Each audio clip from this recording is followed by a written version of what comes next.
اس کے گیلے بال چہرے پر چپکے تھے اور چہرہ برف سا سفید ہو رہا تھا، لیکن عجیب بات یہ تھی کہ اس کی لاش سے ناقابل برداشت بدبو اٹھ رہی تھی۔ ایسا تغاپن اٹھ رہا تھا کہ جس میں سانس لینا بھی محال ہونے لگا تھا۔ اس سے حیرت ہوئی، کسی کی لاش کا اس قدر جلدی تغاپن زدہ ہو جانا حیران کن تھی۔ اس نے آگے بڑھ کر کانپتے ہاتھوں سے اس کے سینے پر زور ڈال کر اندر جمع پانی باہر نکالا۔ پھر بامشکل اس نے گاؤں میں سے چند نوجوانوں کو راضی کیا اس کی لاش اس کے ساتھ اٹھانے میں۔ کوئی بھی اس کی بدبودار لاش کے قریب نہیں آنا چاہتا تھا۔ یوں لگتا تھا گویا اس سے سیاہ اعمال کا تغاپن اٹھا ہو۔ 2-4 لوگوں کے ساتھ مل کر اس نے اسے گاڑی میں ڈالا اور پھر لوگوں سے قبرستان کا راستہ پوچھتا آگے بڑھ گیا۔ قبرستان پہنچ کر اس نے قبر کی کھدائی کروانے کے ساتھ مل کر اس کی قبر تیار کی، لیکن اسے قبرستان میں دفنانے کے بجائے اس نے اسے ایک پہاڑی پر دفنایا تھا۔ اسے لحد میں اتار دے۔ اس نے ایک آخری بار اس کا چہرہ دیکھا اور پھر گہرا سانس لیتا قبر سے باہر نکل آیا۔ اسے جنازہ نہیں دے سکا، نہ ہی غسل، لیکن ہاں، وہ اسے قبر دے سکتا تھا جو اس نے دے دی تھی۔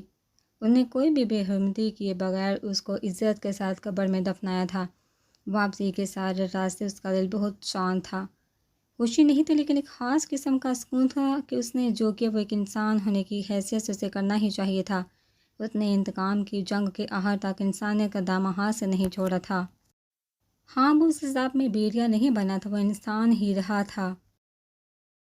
واپسی پر شاور لینے کے بعد آج بہت دنوں بعد، ہاں بہت دنوں بعد وہ فجر پڑھنے مسجد جا رہا تھا۔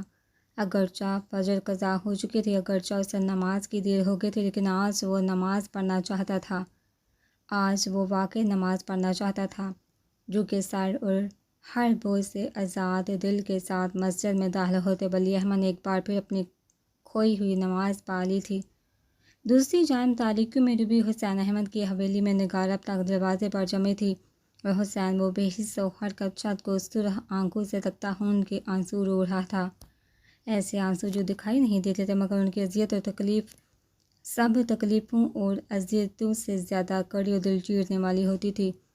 اگر جو وہ بھی ہاشم اور ولی کی ماؤں کو مارنے کے بجائے ان کے ساتھ طریقے سے نکاح کر کے اپنی خواہش پوری کر لیتا، اگر جو وہ کبھی بھی کوئی ایسا راستہ اختیار نہ کرتا جو اسے اس لاغر مقام تک پہنچاتا، کاش کہ وہ بھی ولی کو ہاشم ہی کی طرح پا لیتا، کاش کہ وہ لوگوں کے ڈر سے زیادہ اللہ کا ڈر دل میں رکھتا، تو آج ایسا نہیں ہوتا۔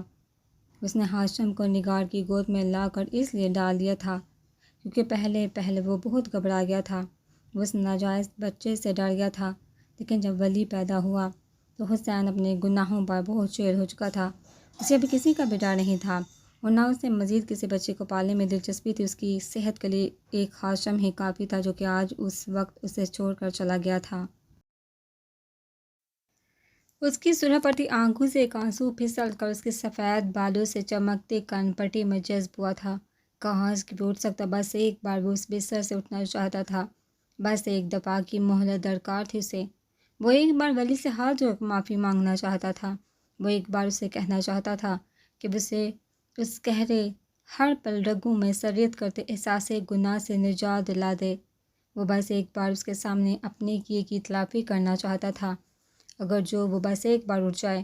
اس نے اپنا لاغر پڑا ہاتھ اٹھانے کی کوشش کی، گردن کے ارد گرد بچھی رگیں زور لگانے کے باعث پھول گئی، دانت جم گئے، تکلیف بڑھنے لگی، آنکھوں کے آگے موت کا سا اندھیرا چھانے لگا، لیکن بے سود۔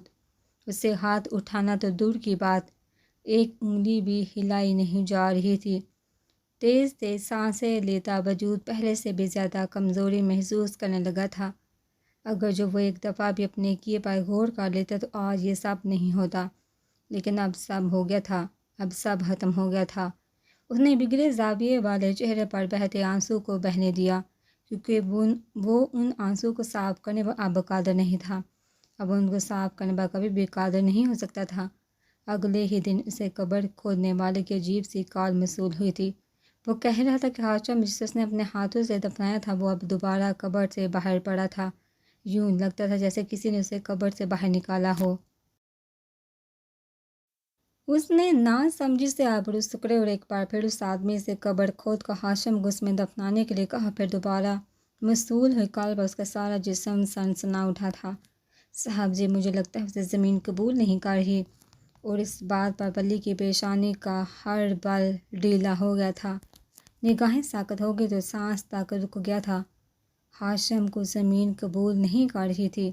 ہاشم کی لاش کو زمین نے اپنے اندر جگہ دینے سے انکار کر دیا تھا، کیونکہ ایک بار پھر سے دفنانے کے بعد اس کی لاش دوبارہ سے باہر دیکھی گئی تھی.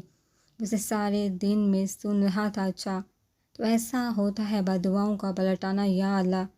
اس کا دل جیسے لمحے بار کو لرز کر رہ گیا تھا. یہ احساس کے مرنے کے بعد زمین بھی آپ کے جسم کو قبول کرنے سے انکار کر دے تو کیسا لگتا ہوگا. اس کی ریڑھ کی ہڈی سرسرا اٹھی تھی. جس کا جسم یہ زمین ہی قبول کر رہی تھی تو آسمان کی جانب سفر کرتی اس کی روح کا کیا بنا ہوگا کہ اسے بھی زمین پر زور سے پھینکا گیا ہوگا، کیونکہ بدکاروں کی تو آسمانوں پر جگہ ہی نہیں تھی.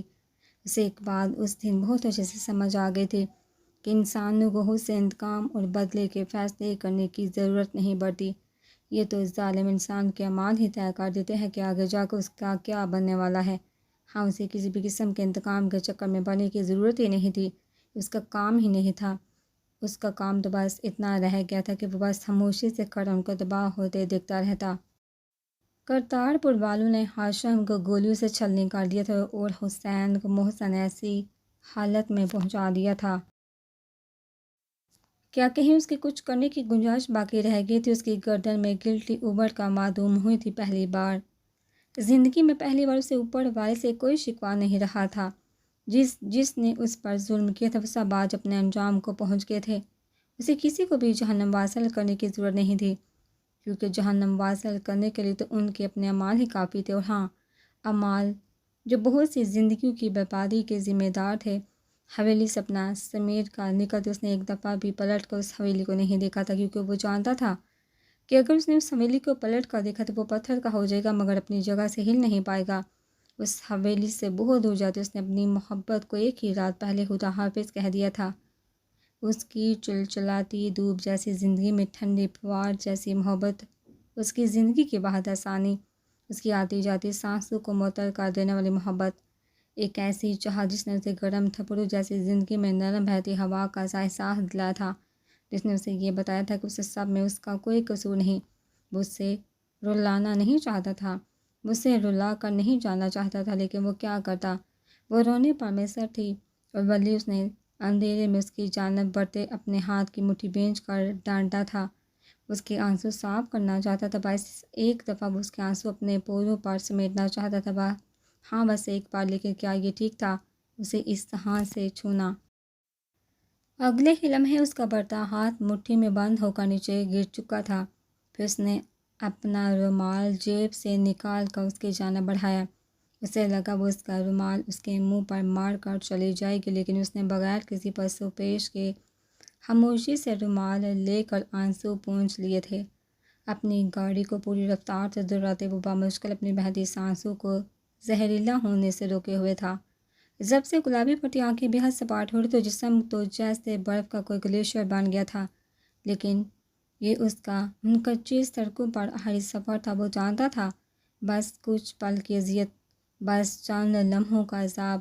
ہاں، بس کچھ ذرا. اور دوسری جانب پہاڑی پر پڑی ہاشم کی لاش اب کے گلنے سڑنے لگی تھی، اور اس کی لاش سے اٹھتا تغافن اب پھیل کر سارے گاؤں کی فصلوں کو بدبودار کر رہا تھا. ہاں، ہاشم جس کا آغاز اور انجام دونوں ہی بھیانک تھے. 1.5 سال بعد، آج پورے 1.5 سال بعد سفید حویلی کے سامنے اپنی گاڑی سے نکلتے ولی نے ایک نظر اس اونچی شان سے کھڑی نگاہیں چندیا دینے والی حویلی کو دیکھا تھا. وہ آج بھی 1.5 سال کا عرصہ گزر جانے کے بعد بھی ویسی ہی تھی، بے داغ، ٹھنڈی اور پرسکون.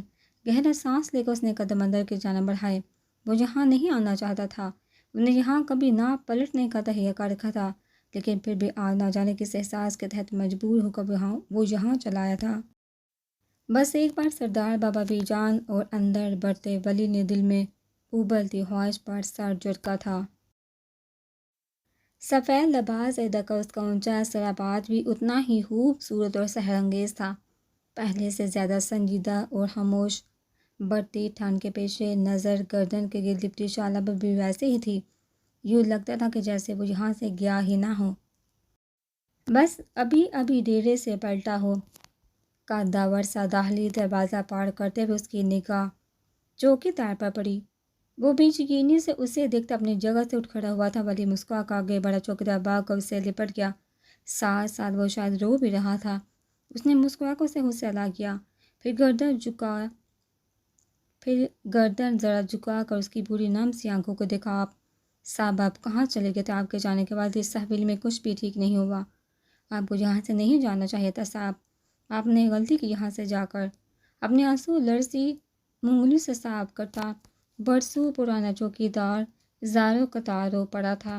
اس کی پیشانی پر یکدم فکر ابھری، ایک نظر سفید ستونوں پر جمی حویلی کو دیکھا۔ دل جیسے کئی ہلچوں سے گھبرا کر پھڑپھڑایا تھا۔ آپ کیسے ہیں گل بابا؟ میں تو ٹھیک ہوں صاحب، لیکن اس حویلی میں اب کچھ بھی ٹھیک نہیں۔ خدا کا واسطہ سرکار، اب یہاں سے کہیں مت جائیے گا۔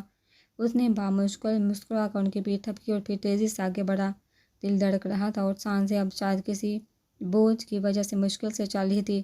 داخلی دروازے کے اندر قدم رکھتے ہوئے لمحے بھر کو سا ہو گیا تھا۔ باہر سے بالکل ٹھیک ٹھاک نظر آتی یہ حویلی اندر سے کئی ویرانیوں میں ڈوبی ہوئی تھی۔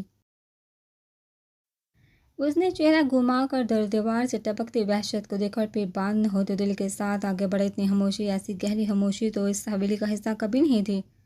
کوئی خالی پن سا تھا جس نے حویلی کو اپنے سیب زدہ سے حصار میں جکڑا ہوا تھا۔ لاؤنج ویران پڑا تھا، یوں لگتا تھا جیسے جہاں کبھی کوئی انسان رہے ہی نہ ہو۔ وہ ساکت نگاہوں سے ویران پڑے لاؤنج کو دیکھے کہ بہت سے منظر جیسے نگاہوں کے سامنے لہرائے تھے۔ بی جان کی زندگی سے بھرپور آوازیں، عمل کا ان صوفوں پر پیر چڑھا کر بیٹھنا، سردار بابا کی مسکراہٹ، سب جیسے گزرتے وقت کی دھول میں دھول بن کر رہ گیا تھا۔ اسی لمحے نورا کچن سے نکلی تو اسے ساکت و جامد کھڑے دیکھ کر ٹھٹک کر رک گئی۔ آنکھوں میں ڈیرو بے یقینی لی وہ چند پل سے دیکھے گئی تھی۔ اس نے بمشکل مسکرا کر سلام کیا۔ وہ جس کی موجودگی سے مبہوت ہوئی کھڑی تھی، سلام کرنے پر یکدم جاگی۔ پھر مزید اسے کوئی بھی بات کے بغیر اس نے رخ سردار بابا کے کمرے کی جانب پھیرا تھا۔ اسے بس اب جلد از جلد بی جان سردار بابا کو دیکھنا تھا۔ کمرے کے باہر پہنچ کر اس نے جیسے ہی دروازہ بجانے کے لیے ہاتھ اٹھایا تو اس کا ہاتھ ہوا ہی میں معلق رہ گیا۔ کوئی دروازہ کھول کر باہر نکل رہا تھا۔ وہ بے احتیاط چند قدم پیچھے ہٹا۔ ناقاہت زدہ سے زمان نگاہوں پر لگا چشمہ درست کرتے باہر نکل رہے تھے۔ اسے یوں سامنے دیکھا وہ بھی جیسے اپنی جگہ پر ٹھہر سے گئے تھے۔ انہیں لمحے بعد کو اپنی آنکھوں پر یقین ہی نہیں آیا تھا، اور یقین تو اسے بھی نہیں آ رہا تھا زمان کو ایسے دیکھ کر۔ اتنے کم عرصے ہی میں وہ اتنے بوڑھے کمزور لگنے لگے تھے کہ ولی کے دماغ میں ان کی پچھلی شخصیت کا اثر دھواں بن کر فضا میں تحلیل ہونے لگا۔ ولی ان کے لب آواز ہلے تھے۔ وہ ایک جھٹکے سے آگے بڑھا، ان کے گلے لگ گیا۔ سردار بابا اب تک بے یقین تھے، انہیں سمجھ نہیں آ رہا تھا کیا ہو رہا ہے۔ اس کی مضبوط پشت پر اپنے کانپتے ہاتھ رکھتے ہوئے ان کی آنکھیں بلا اجازت بہنے لگی تھی، اور پھر وہ یکدم پھوٹ کر رو دی، بالکل بچوں کی طرح۔ وہ بوکھلا کر ان سے الگ ہوا۔ سردار بابا واقعی بوڑھے ہو گئے تھے۔ سردار بابا کیا ہوا؟ یہ سب اتنا بدلا کیوں ہے؟ سب ٹھیک تو ہے نا؟ اور بی جان تو ٹھیک ہے نا بابا؟ سردار بابا نے چشمہ ہٹا کر اپنے آنسو صاف کیا، پھر چشمہ نگاہوں پر جما کر دوبارہ اسے دیکھا۔ وہ آنکھیں پھیلائے انہیں ہی دیکھ رہا تھا۔ انہوں نے اسے ہاتھ سے تھاما اور اندر کمرے کی جانب بڑھ گئے، لیکن پھر وہ دروازے کے پاس ہی رکے تھے۔ صرف ولی تھا جو سن ہوتا وجود لیے آگے بڑھ رہا تھا۔ بستر پر کوئی بہت کمزور سا وجود لیے خاتون لیٹی ہوئی تھی۔ انہوں نے آنکھیں موند رکھی تھی اور چہرہ کمزوری کے باعث زردی مائل ہو رہا تھا۔ آنکھوں کے نیچے گہرے ہلکے اور بھیگی سی پلکیں، جیسے وہ تھوڑی دیر پہلے ہی رو کر سوئی ہو۔ ہاں، بلا شبہ وہ بی جان ہی تھی، اس کی چمکتی دمکتی سی بی جان۔ وہ عائشہ سے ان کے برابر میں بیٹھا تھا۔ عائشہ سے ہاتھ آگے بڑھا کر ان کا چہرہ چھونا چاہا تو انہوں نے یکدم اپنی آنکھیں کھولی۔ کسی کے لمس کے احساس نے انہیں جیسے جگا دیا تھا۔ وہ اسے دیکھتے ہی وہ بے یقینی کے گہرے سمندر سے ڈوب کر ابھری تھی۔ اس نے انہیں ہاتھ دے کر اٹھایا، پھر بی جان کو تو جیسے برسوں بعد کندھا میسر آیا تھا۔ اس سے لپٹ کر وہ اپنا ہر غم رو لینا چاہتی تھی۔ ولی میرا بچہ، میں نے تمہیں بہت یاد کیا ولی، تو کہاں چلا گیا تھا ہمیں چھوڑ کر؟ ہم پر کیا کیا ستم ٹوٹے تو نہیں جانتا ولی سب ختم ہو گیا ہے۔ سب کچھ اس کے مضبوط حصار میں سیمنٹ کا روئی جا رہی تھی اور وہ خاموشی سے انہیں تھپک رہا تھا۔ اسے سمجھ ہی نہیں آیا کہ کیا کہنا چاہیے اور کیا نہیں۔ اس کا ذہن موف ہوتا جا رہا تھا۔ ہم بہت تھاکے، یہ دن رات ایسی تنہائی میں کاٹتے، ولی ہم سب بہت تھاکے ہیں۔ اب اگر تو آ گیا ہے تو بچہ ہمیں چھوڑ کر نہ جانا۔ یہاں تک جانے کے بعد سب ختم ہو گیا تو سب کچھ۔ ان کی ہچکیاں بنی تو اس نے انہیں نرمی کے ساتھ حوصلہ لگی ان کے بوڑھے سے چہرے پر ہاتھ پھر کان سے صاف کیے۔ میں اب آ گیا ہوں بی جان، دیکھیے گا میں اب سب ٹھیک کر دوں گا، سب ٹھیک ہو جائے گا، کچھ بھی نہیں بکھرے گا۔ اس کے ہاتھوں پر اپنا چہرہ ٹکا کر وہ بے تحاشا رو دی تھی۔ زمان اب تک دروازے کے ساتھ ہی کھڑے تھے، بس اس نے بی جان کو ایسا سے لٹائے، اٹھ کر ان پر چادر ڈالی اور نگاہ گھما گھما کر اسے دیکھتی تھی۔ ان کی نگاہیں جیسے ترس گئی تھی اسے دیکھنے کے لیے۔ وہ ان کے پاس ہی بیٹھا ان سے چھوٹی چھوٹی باتیں کرتا رہا۔ دوائیوں کا اثر تھا کہ وہ کچھ ہی لمحوں میں سو گئی تھی۔ زمان نے اس کا ہاتھ تھاما اور دروازہ آہستگی سے بند کرتے اسے اپنے ساتھ لاؤنج میں لے آئے۔ وہ اس سرسی خاموش حویلی کو دیکھ کر حیران ہوئے جا رہا تھا۔ اور اس کے جاتے ہی ایسا کیا ہو گیا تھا کہ سب کچھ اس قدر ویرانی میں ڈوب چکا تھا۔ لاؤنج میں خاموشی سے بیٹھے اس نے باپ اڑاتے چائے کو حالی حالی نگاہوں سے دیکھا اور پھر سردار بابا کی جانب نگاہ اٹھا۔ اس کی نگاہوں میں مچلتے بے شمار سوالات کو دیکھ کر وہ تھکا تھکا سا مسکرائے تھے۔ بی بی تو خوش ہیں اپنے گھر؟ اس نے چائے کا کپ اٹھاتے لہجے کو سرسری رکھا تھا، لیکن پھر زمان کی خاموشی پر چونک کر انہیں دیکھا۔ کیا خوش نہیں ہیں؟ اس کا دل رکا تھا۔ وہ اس گھر سے کبھی رخصت ہو کر گئی ہی نہیں تھی ولی، اور زمان کے جواب پر اسے لگا گویا حویلی کی پوری چھت اس کے سر پر آ گری ہو۔ اس کی پوری دنیا گویا ایک ہی نقطے پر ساکت ہو گئی تھی۔ ہاں ولی وہ کبھی اس گھر سے رخصت ہو کر گئی ہی نہیں تھی۔ نکاح تو تم جانتے ہو ہماری یہاں پر دوپہر ہی میں کر دیا جاتا ہے، رخصتی تو شام کو کہیں جا کر ہوتی ہے۔ نکاح ہو جانے کے بعد نفیس اور بہتیار اپنے دوستوں کی ہمراہی میں شہر گئے تھے، جہاں اس کے دوستوں نے ان دونوں کو زبردستی وہ حرام شے پلائی۔ سردار بابا جیسے بولتے بولتے تھکنے لگے تھے۔ وہ پتھر کا مجسمہ بنا پلکیں چپکائے انہیں دیکھ رہا تھا۔ شہر سے واپسی پر شراب کے نشے میں دھت ہو کر ڈرائیو کرتے ہوئے نفیس کا ایکسیڈنٹ ہوا اور وہ وہیں اسی مقام پر مر گیا تھا، لیکن ساتھ بیٹھے بہتیار کی ٹانگیں ہمیشہ کے لیے معذور ہو گئیں۔ سب کچھ ختم ہو گیا ولی ہماری زندگیوں کو تو پچھلے 1.5 سال سے زنگ لگا ہوا ہے بچے۔ اس پر جیسے ہر خبر پہاڑ بن کر ٹوٹ رہی تھی۔ سمجھ نہیں آتا تھا کہ کون سا تاثر درکار ہے کون سا نہیں۔ حالی وجود لی وہ جیسے پلکیں تک نہیں جھپک رہا تھا۔ کیسی بے حس اولاد ملی ہے نا مجھے ولی کہ وہ نفیس کے کردار اور سرگرمیوں سے بہو بے واقف ہونے کے باوجود بھی اپنی بہن کو اسے بیاہ رہے تھے، میری بے قصور بچی کو اس عذاب میں پھنسا رہے تھے۔ زمانے نے اپنی اولادوں کا ایسا دل دہلا دینے والا دکھ کیا دیکھا، چارپائی ہی پکڑ لی۔ بہتیار کے معذور ہونے کے بعد سے بیمار رہنے لگی ہے، تمہیں اکثر یاد کر کے رو پڑتی تھی، اور میری تو زندگی بھر کی ریاضت پر میری اولاد نے لات ماری ہے ولی میں تو اپنے پڑکوں اپنے اللہ کو منہ تک دکھانے کے قابل نہیں رہا۔ انہوں نے آنکھوں سے اینک ہٹا کر نگاہوں میں چاہتی گلابی سی دھند کو انگلی سے مطلب اینک دوبارہ سے لگا کر اسے دیکھا جو اب تک مجسمہ بن انہیں ہی دیکھ رہا تھا۔ اس ایکسیڈنٹ نے نفیس کی جان لے لی اور بہتیار کو زندگی بھر کے لیے معذور کر دیا۔ وہ خاموش ہوئے تو ساری حویلی میں سناٹا چھا گیا۔ حویلی واقعی سناٹوں میں ڈوب گئی تھی۔ میری معصوم بچی ولی اس حادثے کے بعد اس کا کوئی رشتہ نہیں آیا۔ لوگ اسے منحوس گردانتے ہیں کہ وہ نکاح ہوتے ہی اپنے شوہر کی زندگی کو کھا گئی۔ نہ جانے لوگ ایک کی سزا دوسرے کی کیوں دیتے ہیں، ایک کے کیے گئے جرم کی برداشت میں دوسرے کو کیوں تحت دار پر لٹکا دیتے تھے۔ پہلے دنیا اس کے ماں باپ کی سزا اسے دیتی رہی اور اب نفیس کی سزا عمل کو سنائی جا رہی تھی۔ جانے معاشرے کی زہر آلودہ سوچ کب بدلے گی، کب لوگ ایک کے کیے کی سزا دوسرے کو دینا چھوڑیں گے۔ متاثر سے انہیں دیکھتا سوچا تھا، پھر گہری سانس لے کر اندر کی کثافت کو کم کیا۔ مجھے بہتیار سے ملنا ہے سردار بابا۔ اور پھر وہ چند لمحوں بعد بہتیار کے لاغر وجود کے سامنے بیٹھا تھا۔ بیڈ پر ہڈیوں کا کوئی ڈھانچہ دراز تھا، اس کی ٹانگوں پر ایک چادر ڈالی تھی اور باقی سارا جسم بے حد کمزور اور بے بس تھا۔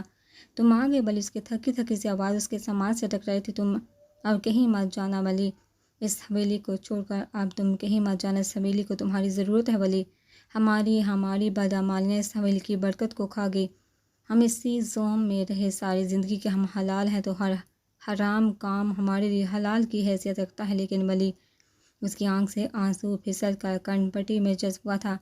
میں نے اس معذوری کے کڑے وقت میں جان لیا ولی کہ حرام اور حلال سے پیدا ہونا انسان کے بس میں نہیں ہوتا، حرام اور حلال طریقے سے زندگی گزارنا انسان کے بس میں ہوتا ہے بس۔ لیکن میری بد نصیبی دیکھو ولی کہ مجھے یہ بات اس ناکارہ سے وجود کے ساتھ سمجھ آئی ہے۔ بے شک انسان ٹھوکر کھائے بغیر نہیں سنبھلتا، اور ٹھوکریں کھانے کے بعد سنبھلنے والے تو پہلے ہی اپنا سب کچھ کھو چکے ہوتے ہیں، جیسے ولی، جیسے میں نے سب کچھ کھو دیا ہے۔ وہ پھوٹ پھوٹ کر اپنی سیاکاریوں کو یاد کرتا رو پڑا تو ولی نے گہرا سانس دیا۔ یہ سب آخر ہو کیا گیا تھا؟ وقت کے بڑے بڑے فرعون اب اس طرح سے روتے بلکتے اپنی بے بسی پان سو بہا رہے تھے، اس کے سامنے اس کی ساری رونت، سارا تکبر، سارا جاؤ جلال حق ہوا پڑا تھا۔ ولی چپ چاپ گہرے افسوس کے ساتھ اسے دیکھ گیا، اس نے جن سے انتقام لینے کے بارے میں سوچا بھی نہیں تھا، قدرت نے اس کا انتقام ان سے بھی لے لیا تھا۔ بختیار کی چھوٹی بیٹی، اس کی بیوی کی بے بسی دیکھ اسے بہت اذیت ہوئی تھی، تکلیف کے ایک گڑھے سے احساس نے لمحوں میں اس کے جسم کا احاطہ کیا تھا۔ لمحوں بعد اپنی آنکھوں سے ہاتھ ہٹانے کے بعد بختیار نے اس کی جانب اپنا لڑتا ہاتھ بڑھایا تو اس نے بے اس کا ہاتھ تھام لیا تھا۔ وہ زاروں قطاروں تھا، اسے ساری زندگی اب رونا ہی تھا۔ بیڈ کے ساتھ لگ کر کھڑی شازیہ اپنے شوہر کی بے بسی پر آنسو بہانے لگی تھی اور وہ خاموشی سے اس کا ہاتھ تھامے بیٹھا ہوا تھا۔ میں امل بی بی سے نکاح کرنا چاہتا ہوں سردار بابا، اس کا لہجہ مضبوط تھا۔ جو بدعمل نہیں ہوتے ان کے لہجے اٹل ہی ہوا کرتے ہیں۔ سردار بابا چند لمحے سے دیکھتے رہے، پھر انہوں نے اسے بینچ کا گلے سے لگا لیا۔ تم میرے بیٹے ہو ولی؟ وہ رو رہے تھے، وہ صرف ولی کے گلے لگ کر رو سکتے تھے۔ ولی نے گلابی بڑی آنکھیں مون لی تھی، اسے جیسے برسوں بات کرا رہا تھا۔ انہوں نے اسے خود سے الگ کر کے اس کا چہرہ دیکھا، وہ مبہوت کر دینے والا خوبصورت روشن سا چہرہ۔ میں اس کا نکاح تم سے کرنے میں ذرا سی بھی دیر نہیں کرنا چاہتا ولی۔ ان کی بات پر وہ کھل کر مسکرا، لیکن مجھے چند گھنٹوں کی مہلت چاہیے سردار بابا، کیونکہ مجھے اپنے کچھ لوگوں کو بلانا ہوگا اس نکاح میں۔ ہاں کیوں نہیں، جب تک میں زمانے کو جا کر بتاتا ہوں، خوشی سے پھولے برائے ہوئے لہجے میں کہتے وہ اپنے کمرے کی جانب بڑھے تو اس نے ایک نظر اٹھا کر اس کے کمرے کے بند دروازے کی جانب دیکھا اور جیب سے موبائل نکالتا باہر کی جانب بڑھا۔ یکدم ہی جیسے ویران پڑی حویلی سے خوشبو سے آنے لگی تھی، آنے والے ساتوں کی خوشبو، بہت سے وقت بعد اچھے وقت کی خوشبو، سانسوں تک معطل کر دینے والی محبت کو پا لینے کی خوشبو۔ جو بات اس نے برسوں سے زبان سے نہیں کہنے کا تہیہ کر رکھا تھا، وہ بات اس نے لمحوں میں کہہ کر جیسے ساری زندگی کے انتظار کا حساب چکتا کر لیا تھا، اور آج وہ واقعی بہت خوش تھا، کیونکہ عمل وہ اسی کے لیے طے کی گئی تھی، اسے اسی کا ہونا تھا، وہ کسی اور کی کبھی تھی ہی نہیں۔ باہر کی جانب بڑھتے اس کے قدموں کی دمک میں اب کے آنے والے ساتوں کی خوشیاں دمک رہی تھی۔ کیا وقت ایسے بھی پلٹ جاتا ہے، ایسے یوں لمحوں میں اس نے بھی جلدی پلٹ جاتا ہے، اس سے بھی جلدی پلٹ جاتا ہے۔ ہاں ولی اصغر کی مصروف سی آواز سنائی دی تھی اسے۔ اصغر یار میں شادی کر رہا ہوں۔ ہیں؟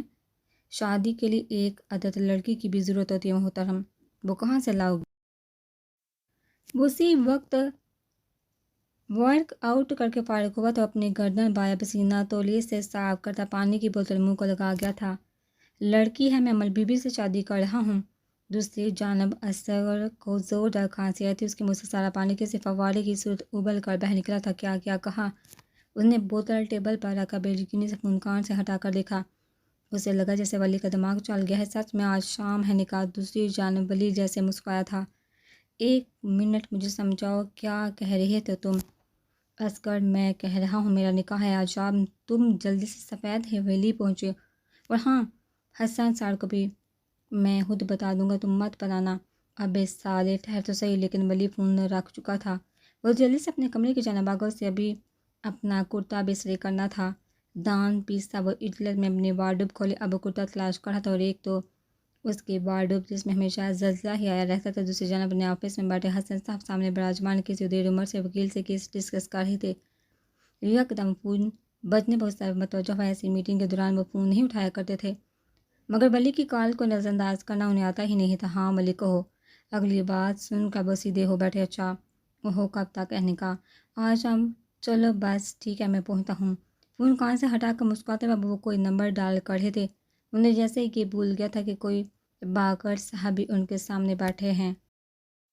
ان صاحب نے انہیں ناسمجھے سے دیکھا، حسن نے چہرہ اٹھا کر انہیں دیکھا اور پھر ایک لہر میں اٹھ کھڑے ہوئے۔ باکر ہم اس کیس کو بعد میں ڈسکس کریں گے، ابھی مجھے ایک ضروری جگہ پہنچنا، میں بعد میں بات کرتا ہوں تم سے۔ فون کان سے لگاتے وہ جلدی سے باہر کی جانب بڑھے تو ہونک بنے باکر صاحب بھی فائلیں سمیٹے ان کے پیچھے باہر بھاگے۔ کانتا بس ابھی اسٹاف روم سے نکل کر زین کالونیز کی کلاس کی جانب بڑھ رہی تھی کہ ان کے ہاتھ میں پکڑا فون یکدم بج اٹھا۔ دھوپ کے بس آنکھیں سکڑ کر انہوں نے فون کی اسکرین پر ہاتھ کا چھجا بنا کر رکھا اور پھر ولی کا جگمگاتا نمبر دے کر جیسے ان کے چہرے پر مسکراہٹ پھیلنے لگی تھی۔ انہوں نے کالر ریسیو کی اندر کی جانب بڑھی، لیکن پھر اگلے ہی لمحے ٹھہر سی گئی۔ آنکھیں پھیل گئی تھی اور لب بوا تھے۔ کب ہے نکاح اور ایسے اچانک کہاں پر ہے؟ انہیں سمجھ نہیں آیا کیا پوچھنا چاہیے۔ عمل زمان اوکے بس میں نکلتی ہوں کچھ دیر میں۔ ان کان سے ہٹا کر پورے دل سے مسکراتی ہوئی زین کالونیز کی کلاس کی جانب بھاگی تھی۔ ولی اور عمل کا نکاح، یا اللہ ان کا نکاح، اتنی ساری خوشیاں، ان کا باعث نہ چلتا تھا اٹھ کر سفید ہیلی پہنچے۔ اب وہ زین کو لیے تیزی کے ساتھ قدم اٹھا رہی تھی اور زین گردن اٹھائے ان سے ایک ہی سوال کر رہا تھا، ماما ہم کہاں جا رہے ہیں؟ بیٹا ولی کی شادی وہی نہ جس میں دلہن ہوتی ہے، اس سے بس شادی کی یہی ایک نشانی یاد تھی۔ تیزی کے ساتھ قدم اٹھاتی کانتا ہنس پڑی تھی۔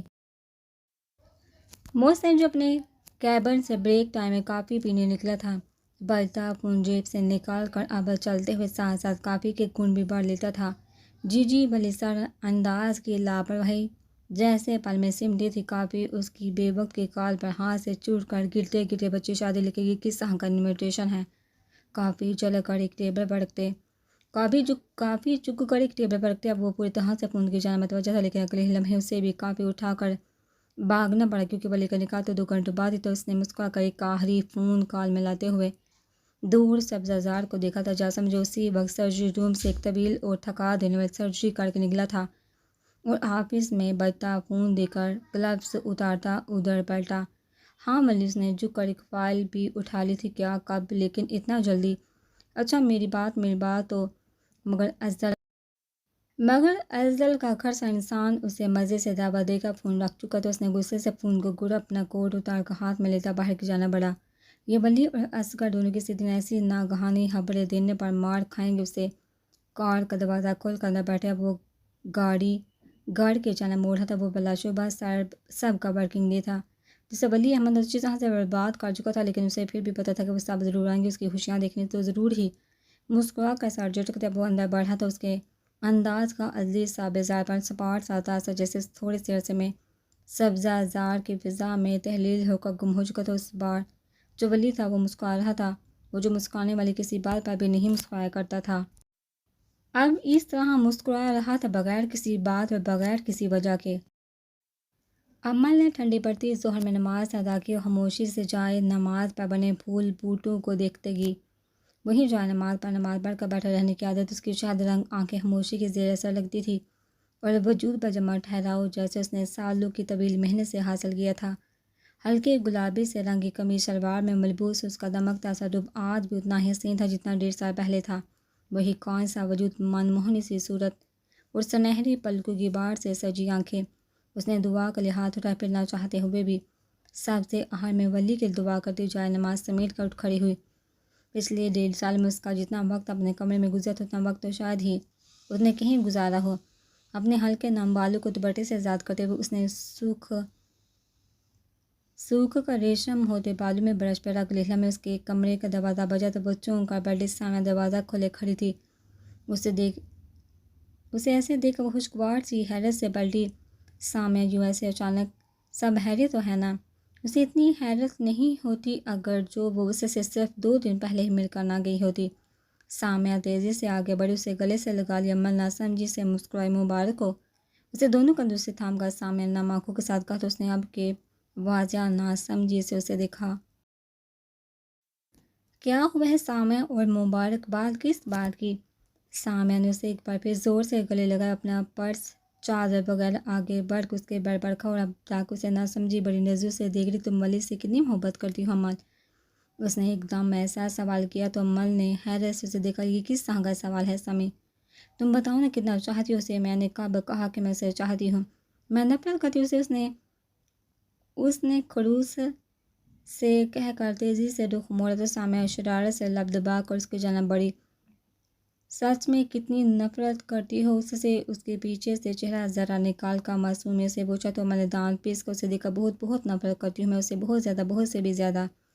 اس نے بالوں میں برش تیزی کے ساتھ چلا کر انہیں سمیٹ کر جڑ میں لپیٹنے کے لیے سمیٹا تھا۔ چہرہ غصے سے طرح ہو کر دہکنے لگا تھا، آنکھیں ضبط سے نم پڑنے لگی تھی۔ پھر بھی کتنی اب کہ وہ اس کے سنگار آنے میں ٹک کر بیٹھی، اس کا غصہ چہرہ دیکھ رہی تھی۔ عملے برش ٹیبل پر پٹھا۔